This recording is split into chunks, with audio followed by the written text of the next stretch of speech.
ये एक लड़की ने पेपर किया हुआ है, जैसे पिगमेंट्स ऑफ रेड एल्गे, इसने गलत किया है, CAOD होगा।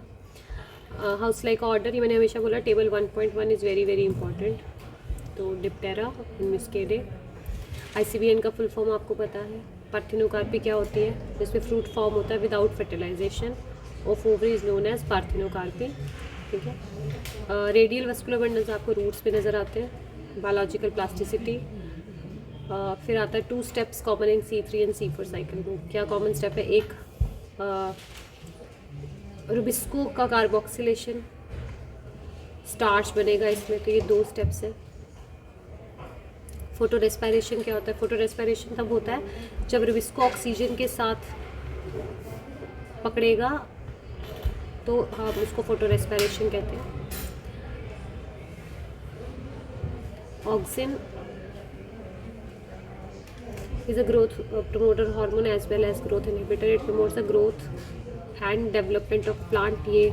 ये root elongation, shoot elongation, weedicides, ये सारे एज ए वीडीसाइड काम करता है, ये सारे काम करता है। तो ये इसमें आप NCERT से हो सके तो NCERT से स्पेसिफिक आंसर्स लिखिए। फिर आता है साइटोकाइनिन। साइटोकाइनिन भी ग्रोथ प्रमोटर हार्मोन है। ये ripening of fruit, no ripening of fruit नहीं करता है ये। इथाइलिन जो है वो राइपनिंग ऑफ फ्रूट करता है। Ethylene is a growth inhibitor hormone, no ethylene not a growth inhibitor hormone. Ethylene ripening में हेल्प करता है। ठीक है, तो ये सारा आंसर आपको आपके NCERT में ऑक्सिन, साइटोकाइनिन वहाँ से मिल जाएगा। ठीक है, हमने बहुत बार डिस्कस किया, जैसे सोलानेसी फैमिली। तो ये सेपल्स हैं, ये पेटल्स हैं, ये एंड्रोशियम है, डायथीशियस एंड्रोशियम जो है डायथीकस है। और ठीक है, फिर आता है C3 साइकिल।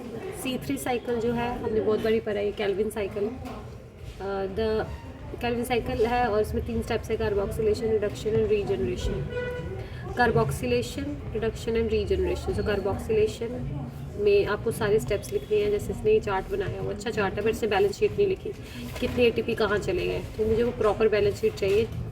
एक लिखा होगा ना आपके पास, एक 1 मॉलिक्यूल इतने ग्लूकोज बनाता है, फिर पूरा बैलेंस शीट, कितना ATP यूज़ हुआ, कितना NADPH यूज़ हुआ, वो आपने मुझे लिख के देना है। फिर आता है मॉडिफिकेशन, वैसे भी आउट ऑफ सिलेबस है, इसकी ज़रूरत नहीं है। फिर आता है dicot leaf and monocot leaf. तो डाइकोट लीफ, मोनोकॉट लीफ में बहुत सारे डिफरेंसेस, जैसे स्टेम का डिफरेंस कर दिया है बेसिकली, तो ये नहीं आएगा। सो ये देखो, ये डाइकोट लीफ है। Dicot leaf are smaller and broader than monocot.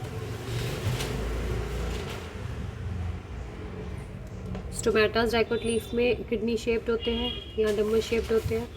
Stomatas hypostomatic है, मतलब पत्ते के नीचे होंगे या पत्ते के ऊपर होंगे। Leaf surface characteristics, number of orientation, ये डॉर्सी वेंट्रल है, ये आइसोबाइलेटरल है। साइज ऑफ वस्कुलर बंडल, ये लार्ज है, ये स्मॉल है। Intercellular spaces, due to the presence of neutrophil cells, dicot leaves have large intercellular space to compact.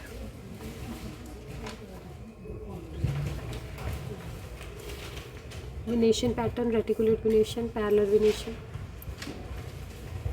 Hypodermis यहाँ पे कॉलनकाइमेटस है और हाइपोडर्मिस मोनोकॉट में स्क्लेरेनकाइमेटस है। बंडल शीट यहाँ पे तो ये बहुत अच्छा है, आप लिख सकते हो। इसने नहीं लिखा है गलत, तो आप यहाँ से उतार सकते हो। माइटोकॉन्ड्रिया, तो माइटोकॉन्ड्रिया में आप सारा बताओ, माइटोकॉन्ड्रिया का प्रॉपर से डायग्राम बनाया है। और ये प्लीज़ पॉइंट्स पे लिखो। Power house of the cell है, ये डबल मेम्ब्रेन ऑर्गेनेली है ना, ये सब लिख सकते हैं, अच्छा लिखा है। गोल्जी बॉडीज़ का आप पैकेजिंग में हेल्प करते हैं, ठीक लिखा है। पैरेलल यूनिटेड है, पैरेलली स्टैक्ड है। लाइसोसोम्स को हम सुसाइडल बैग्स भी बोलते हैं, वो लिखा है इसमें। फिर करेक्टरिस्टिक्स ऑफ ब्रायोफाइटा। ब्रायोफाइटा जो है include liver worts and mosses, they are found in moist and watery areas. ब्रायोफाइटास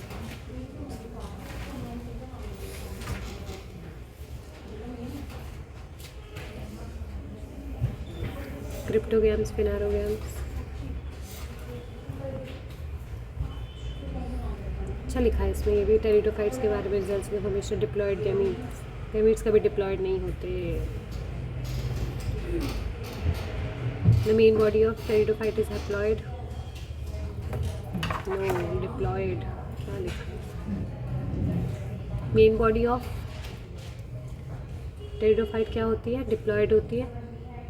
ये हैप्लॉयड स्पोर्स को राइज करते हैं और फिर हैप्लॉयड स्पोर प्रोथैलस बनाते हैं। तो टेरिडोफाइटस के करैक्टरिस्टिक्स हैं ये।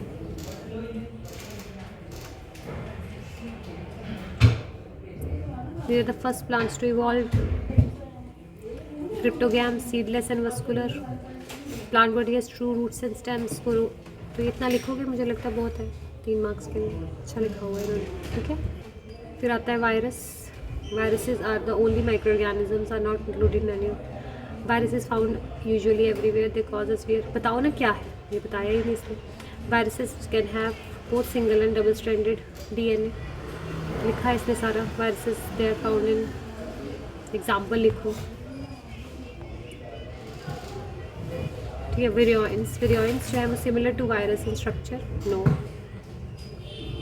दे have low molecular weight. RNA, mRNA नहीं बोलते हैं इसको, RNA।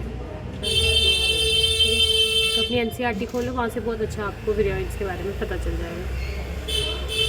फिर आता है prion. Prions have very low molecular weight. Prions are compose of proteins. Prions are very infectious. They cause severe damage and infection to the brain. ये BSG नाम की बीमारी जो है वो करता है। फिर आता है TSH का full form, functional unit of muscle, sarcomere, pseudocoelom. बहुत अच्छा लिखा है इसने 1 नंबर के लिए कि पैचेस होते हैं, पैचेस हैं इसके। फिर क्वेश्चन आता है हार्मोन्स क्या होते हैं। हार्मोन्स जो हैं वो आपके केमिकल सब्सटेंसेस हैं जो useful in developing sexual. Very short characteristics of Porifera.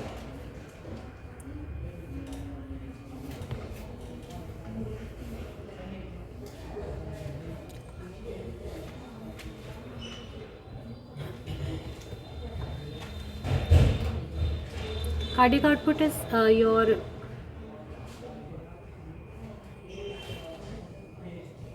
this is not cardiac output. Cardiac output होता है stroke volume into cardiac number of heartbeats.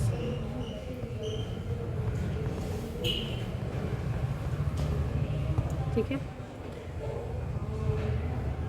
फिर आता है primary metabolite, secondary metabolite. Primary metabolites poisonous, ये नहीं लिखना है। Primary metabolites carbohydrate, fats and proteins, ठीक है।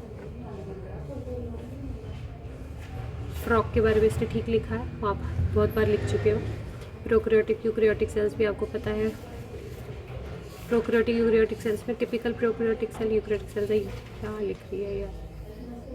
Eukaryotic cells can be unicellular, multi, cut गया है, यूनिसेलुलर मल्टीसेलुलर दोनों होते हैं। They do not have cell wall, they have cell wall. Prokaryotes have cell wall, इसके पास सेल वॉल होती है। They have cell wall, they can have cell wall, they can not have cell wall, कुछ मे और may not have cell wall.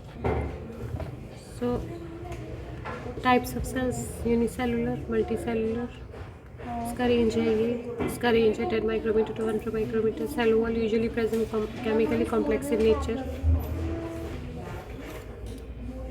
When present chemically simple in nature. देखो कितना अच्छा लिखा हुआ है, वो जो लिखा है वो नहीं, इसमें से आप कुछ भी लिख सकते हो। DNA यहाँ पे सर्कुलर है, यहाँ पे लीन है, यहाँ पे एब्सेंट है, यहाँ पे प्रेजेंट है, ठीक है। फाइलम आर्थ्रोपोडा, ये लार्जेस्ट फाइलम ऑफ एनिमल है, ठीक है। Bilateral symmetry. आर्थ्रोपोड्स में ऑर्गन लेवल सिस्टम ऑर्गेनाइजेशन है, इनमें हेड, थोरैक्स, ट्रिप्लोब्लास्टिक है, सब ठीक लिखा है इसमें, ठीक है। Counter current mechanism. So counter current mechanism आप इतने में ख़त्म नहीं कर सकते। काउंटर करंट मैकेनिज्म में आप एक प्रॉपर डेफिनेशन लिखो, ये बहुत बार ही समझा दिया है मैंने, अब एक प्रॉपर डेफिनेशन लिखो, ठीक है। और ये सारा जो डायग्राम बनाया है इसको बताइए आप कि इसमें क्यों हम काउंटर करंट मैकेनिज्म करते हैं, ठीक है। और ये गलत है, यहाँ पे आपसे ट्रांसपोर्ट ऑफ कार्बन डाइऑक्साइड और ऑक्सीजन पूछा गया तो आपने बताना है कि जो कार्बन डाइऑक्साइड है वो किस फॉर्म में ट्रांसपोर्ट होती है। कार्बोक्सी हेमोग्लोबिन, है ना, oxy haemoglobin, bicarbonates of carbon dioxide, इन चीज़ों में तो आपको ये सब लिखना है, ये नहीं है इसका आंसर। ब्रेन इसने ठीक बनाया है, पर ब्रेन को और बेटर किया जा सकता है, 5 नंबर में आएगा। बताओ, ब्रेन जो है उसके 3 पार्ट्स हैं, 1 2 3। एक पार्ट को उठाओ उसको करो, दूसरे पार्ट को उठाओ उसको करो। Steps in urine formation.